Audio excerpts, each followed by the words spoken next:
Oh, I'm not. Part 3 of Full Court Press Basketball Debate, May 26, 2015. The Lakers GM Mitch Kupchak says, quote, "The Lakers don't have time to move slowly through free agency." I have no idea what that means. Agree or disagree, and why? Okay, explain it to me. I don't know what that means. They don't have time to move slowly. They're in a rebuilding stage. Of course they are. They're trying to build a team around Kobe Bryant. Of course so they Kobe are. Bryant can get that 6th ring. The problem with that is, how much longer is Kobe going to be available? Probably 1, maybe 2 years. This is Kobe's last season. You don't have time to move slowly. If you want it, you got to do it now. But what does the free agency have to do with that? Oh, you mean in picking the right players for the team to get the job done? Heck yes. Okay, then I agree. Okay. I agree. And I just explained why. Okay, on the off chance that this is his last season. Which, God forbid, I hope not. I hope he stays for 2. Well, you better be prepared. I'm going to cry either way, feeling. so... Question B, and here's an interesting one. Are there any shocking moves you could think of that they might make that would put them over the top for this season? Whether that be free agency. Don't forget, free agency is not just about free agency. You can trade. Okay? Trades go on all the time during the off season. Are there any moves that people might not be looking at? Because we know they can afford anything and everything. Is it a definite about Rondo? No. If there's anybody in the league that can make Rondo straighten out, I've said this numerous times, it would have to be Kobe. Or a Kobe. Someone like him. It's a shame. It's a really big shame if that young man's talent and desire goes to waste because he is so pig-headed, hard-headed, egotistical, and stubborn that he's not willing to listen to those who have been there, done that, and got the t-shirt to prove it. I agree with that. I agree 100% with that analysis, but there is an alternative that might shock you. Okay. That they can actually afford to do. The alternative, if you don't want to go through that process of trying to get Rondo's head right, and you got to do it in 1 season. Yeah. The alternative would be to draft Jahlil Okafor with the 2nd pick. Okay. And trade Jahlil Okafor, the number 2 pick, or even before you draft Okafor, trade the number 2 pick, whoever that might be, and Julius Randle to the Knicks in exchange for Carmelo Anthony. Melo's not leaving, baby. You want to bet? I don't see Melo leaving, You baby. think for 1 second he and Kobe being best friends on and off the court? I didn't know that. You think, and on Team USA. That I knew, but in personal life, they're friends? Best friends. Okay. They are the 2 most tenured U.S. members currently still on the team. Okay? You think for 1 second that if Kobe said, hey, I want to get my 6th ring, here's what we're working on. You think for 1 second that Carmelo wouldn't pack his bags and go to L.A.? I think he would. I don't know. And if that happens... Well, that would be a hell of a team up. And let's remember, making that happen, you're not using any money. Why? Because it's a trade. Oh, yeah, but wait a minute. You get your draft pick, Okafor. But they could trade the number 2 pick before they even draft it. You can have the number 2 pick. They can do that. They can do that before they draft. Okay, how does that make Okafor feel? Okafor is not necessarily the number 2 pick. By giving that to the Knicks, they can pick whoever they want. It doesn't have to be Okafor. Okay. You're not using any money by doing that. Oh, well, between Carmelo and Kobe, they'd straighten out Rondo. But I wouldn't even add Rondo to the team if you get Carmelo. Okay, Because I think it'd be an overdose of star power. okay. They'd all be fighting for that top spot. I could go for the lineup of Jeremy Lin. As your point guard? Oh, absolutely. Kobe Bryant. Carmelo Anthony. I don't know if they want to stick with Carlos Boozer at the 4. I would give it a shot. And I would sign a big man in the offseason. Not necessarily a super high-powered one, but someone that's capable. And then with the bench that the Carmelo wouldn't Lakers- be able to fill the big man slot? Oh, no. He could play a combination of 3 or 4, but not 5. Okay. That would be the alternative to Rondo. Trading the Knicks for Carmelo. And they could do it. And they could more than afford to do it. But Carmelo's been offered things before and he's turned it down. Yeah. It's just an alternative. Now, if you want to go out and sign Rondo, I don't have a problem with that at all. I love Rajon Rondo. I love the Rondo Kobe thing because Kobe could straighten him out. I would love it. I would love it. He could also cost them the whole season, baby. We'll see. The Lakers will discuss Kobe Bryant's future with him as the season moves along. Good or bad idea, and should Kobe play past next season? Why or why not?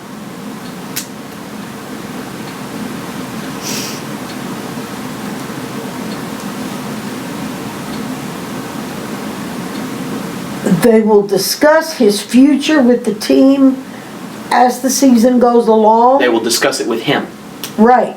Mm-hmm. Well, number one, I would hope so, that they would discuss his future with the team as the season goes along. Of course they would. Why would they not?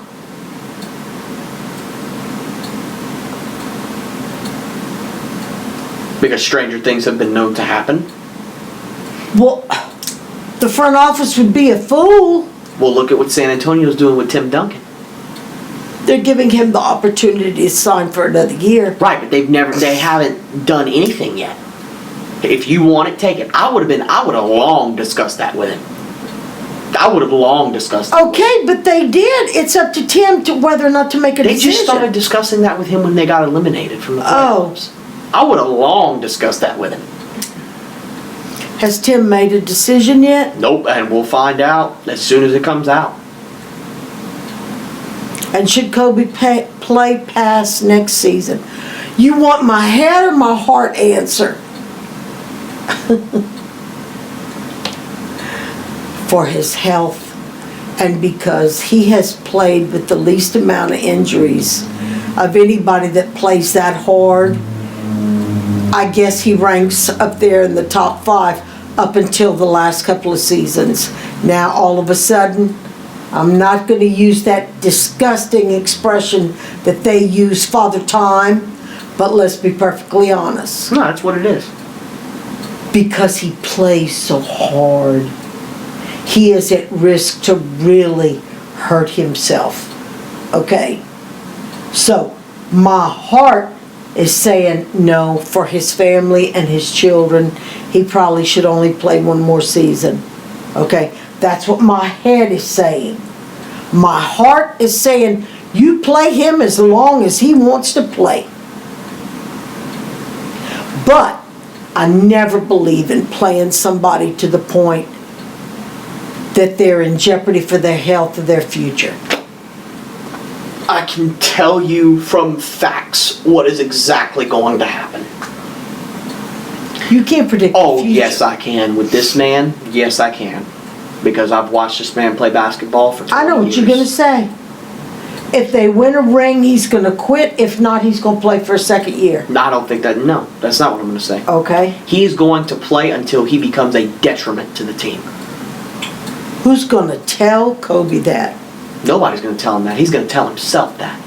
If his play starts to decline and he starts to turn the ball over and he realizes that he can't play more than 20 minutes in a game without getting winded severely or having pain in his legs or hips or joints or anything like that, you're becoming a detriment to the team. You're providing more bad stuff than you are good stuff. He is going to play for as long as he can. Yeah, he's not egotistical enough to keep... No, he's not. No. When he realizes that he can't do it, Yeah. he's gonna stop. Well, that's why he's saying now, I think this is it. Right. Yeah. He is going to play for as long as he can without becoming a detriment to the team. That is exactly what's going to happen. And I can tell you that because it's Kobe Bryant. Because that's what he's all about. Yeah. Whatever's best for the team. But I want him to do whatever is best for his health. Yeah. And for his family. He is the greatest, and you can take this to the bank. I don't care what anybody says. Nobody's going to change my mind. Don't throw Michael Jordan at me, because I can argue it till the cows come home. This is the greatest basketball player to ever set foot on a floor, in my estimation. I didn't watch Jordan play. I see highlights. I didn't grow up in the Jordan era. Right. I grew up with this guy. Yeah. This guy is the best that I have ever seen play the game. It would have been nice to see, like I said earlier, how far Magic Johnson could have gone. Again, I wouldn't have grown up in that era though. I know. Because when he was forced into retirement at 91, he was already in 91. He was already in his 30s. So there's no telling how much longer he would have played. Yeah. I grew up. This man didn't come into the league till 96. Yeah. I have watched this man come from an afro and a big head Yeah.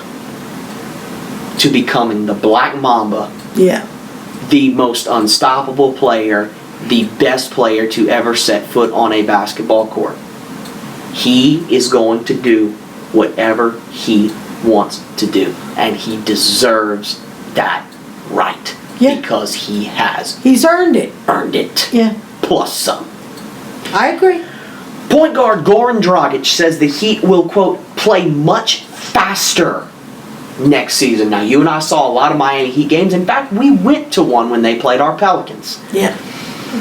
Looking at the Heat's personnel, is this a good or a bad idea for the Heat? And what does this statement show you? By the way, LeBron going back? I don't know. Well, then Yeah. we can't answer this question. Oh, I can. Because I don't think it's up to LeBron. I think anybody that says right off the bat, before next season or before even training camp starts, that they're going to play faster. Faster's not always better. More strategically is better. With more intent and more purpose and more strategy and more faster. When you break down the Miami Heat, here's what you have to do. First of all, you got a guy named Dwayne Wade on that team. I think it's up to him how they play. Okay? Yeah. Because he is loaded with injuries, has been loaded with injuries. He seems to be doing better now, but he has been loaded with injuries in recent years. I think the team's How old game, is he? He's in 33.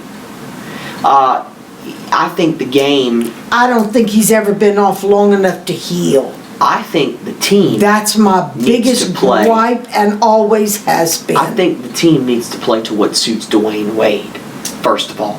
Secondly, let's Yeah, remember. I was about to say, who is Dragic to be making these Secondly, kind of statements? let's remember Chris Bosh, out with the lung. He'll be back. Yeah. Okay, Chris Bosh ain't no slob. Okay, and third, And he's also not a spring chicken either. Last time I checked, Goran Dragic is a freaking free agent. Who is he to be making these kind of You're not determinations even and on this statements? team anymore. Right. So, what does this statement show me? It shows me that he wants to go back to Miami. That's pretty clear. Well, yeah, but it also shows that he's so full of himself that he thinks he can make these kind of statements. Take that up with D. Wade.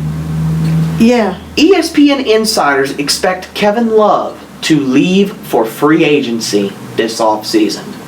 Really? Should he? Why or why not?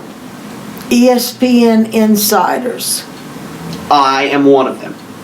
expect Kevin Love to leave for the free agency. And he just signed with Cleveland this past season. Yeah, I know. Does he have the right to do that? Sure he does. Okay. He's going to lose all that money? So can LeBron. LeBron can do the exact same thing. I know. Will they lose all their money Well, they won't that get... they signed for? Well, they'll get the first year's money, but not the second year's Because it they've comes with already an option. played the first year. Right, because it comes with an But option. then if they drop themselves, they lose everything. Right, but that's not guaranteed money on that second year because it's an option. Should he leave? Why or why not?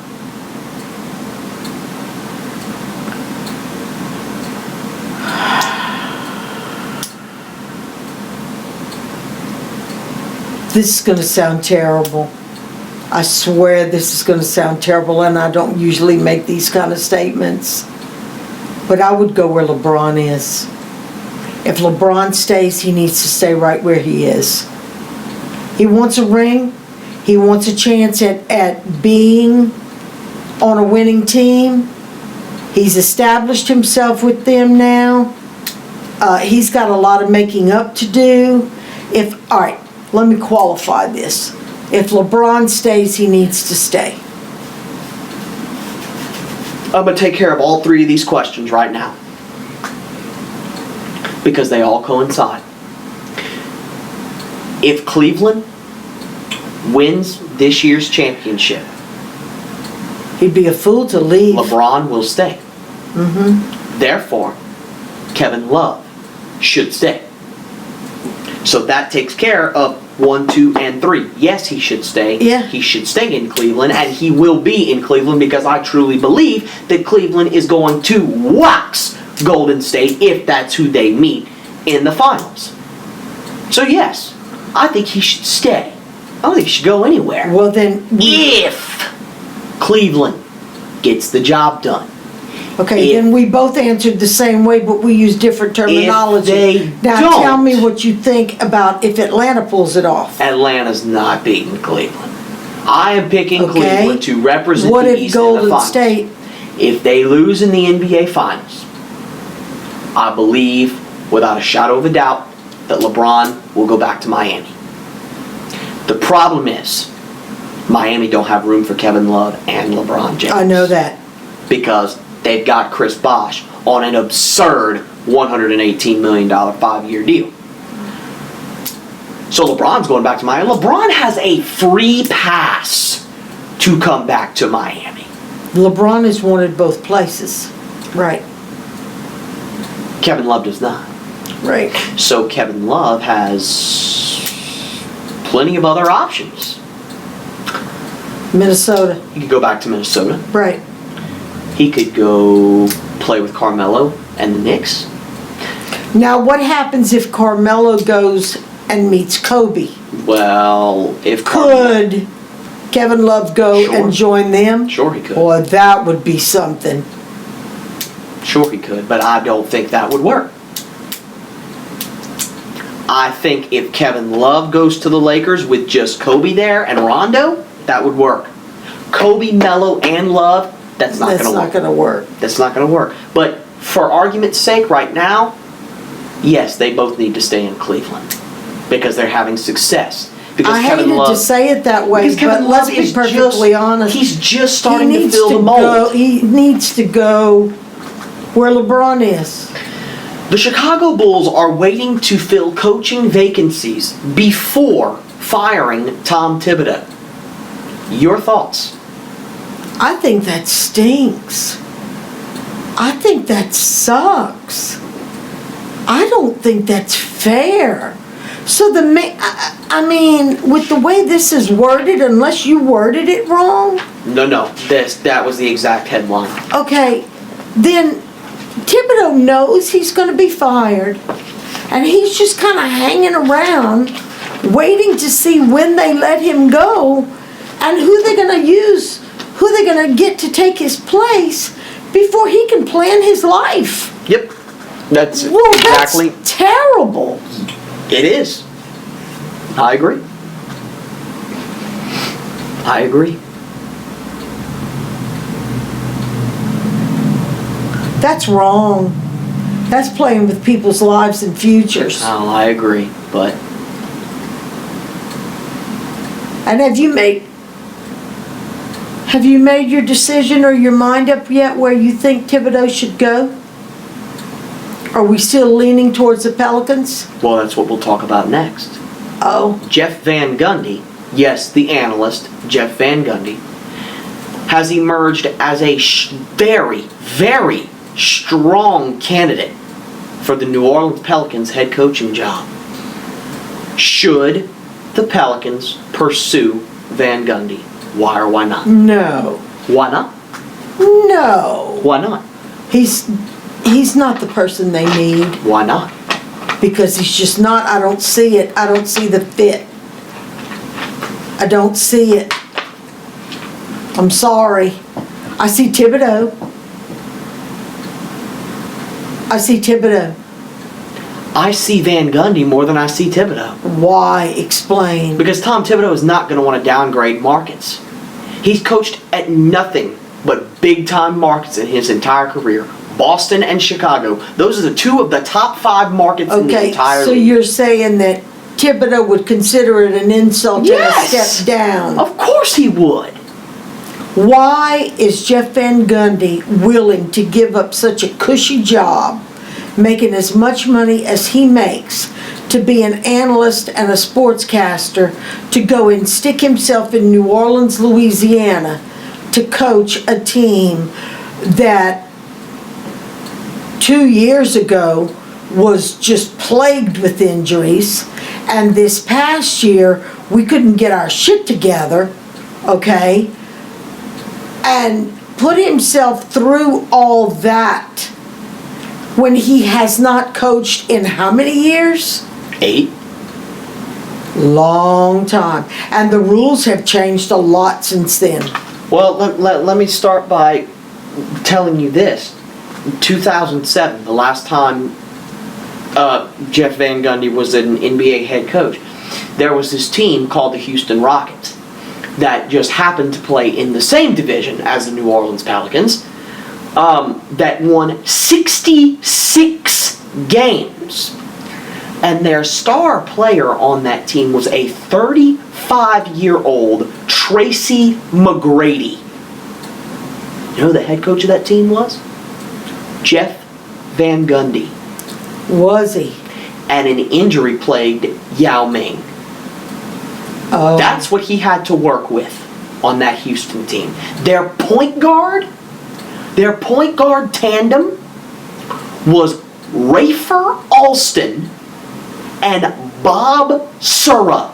I never heard of either one. That's my point. Your star player was a 35-year-old Tracy McGrady. Now imagine if he can lead that to 66 wins. They made it to the playoffs? Oh my, they were the number 1 seed in the West. Okay. If he can lead that to 66 wins, what on earth do you Could he think do with Anthony Davis? Andrew Holiday and Eric Gordon and Tyreek Evans? By the way, have we decided to keep Eric even though he's making too much money? Oh, he's here for the next 2 years. All right. And My Ryan point Anderson. is, he's still here. Who are we leaving? Who are we losing? Well, Ashik's a free agent. Okay. Who else? That's it. So we're going to keep Tyreek. We have Tyreek, we have Eric, we have Drew, we have AD, we have our core. and no bench. My point is, Are we still with no bench? well, we have room to improve on that. As of right now, yes. We have any money left for a Oh, bench? absolutely. Okay. Yes. My point is, he's coached in the division before. I didn't know any of that. That's pretty important. Okay? What about the personality clash, though? What personality clash? I don't see him going toe-to-toe with, You don't see it, but he will. okay, I see Thibodeau in that role better. But I think Tom Thibodeau would almost be insulting. Because you've coached players like... On the other hand, I'm sorry to interrupt you, I don't want Tom Thibodeau to use the Pelicans as a stepping stone for maybe 1 or 2 seasons Because just to you've- go on to bigger and better You've things. coached players like Derrick Rose and Paul Pierce Oh. and Kevin Garnett. You can't talk to Anthony Davis in the same light that you talk to Paul Pierce. Oh, God, You no. can't do it. That's my concern with Tom Thibodeau. Okay. I don't have that concern with Jeff Van Gundy. And you hear him commentating. My God, his knowledge of the game is just Oh, outstanding. one thing's for sure, he's very opinionated. I still And think... even if he thinks that you're going to get pissed off, he's going to tell you Correct. when he thinks you're and wrong. he sticks by his opinion, and he sticks by his Yeah. values and his morals. I still think the number one candidate should be Alvin Gentry. I think it is Alvin Gentry, Jeff Van Gundy, then Tom Thibodeau. That's where I see the Pelicans right now. But I got no problems with Jeff Van Gundy. None at all. If you give Stan Van Gundy a second chance, why not Jeff Van Gundy? Well, wait. Stan had issues against him. Stan had issues in Orlando. Right. Yeah, and now There's nothing wrong with Jeff. That's That's my point. There's no skeletons in the closet. That's my point. Okay. So why not Jeff Van Gundy? Okay. Could be interesting. Is Pop leaving? No, I haven't heard anything about that. Okay. That will conclude this edition of Full Court Press Basketball Debate. For Yvonne Juno, this is Chris Guyette. Thanks for tuning in, guys.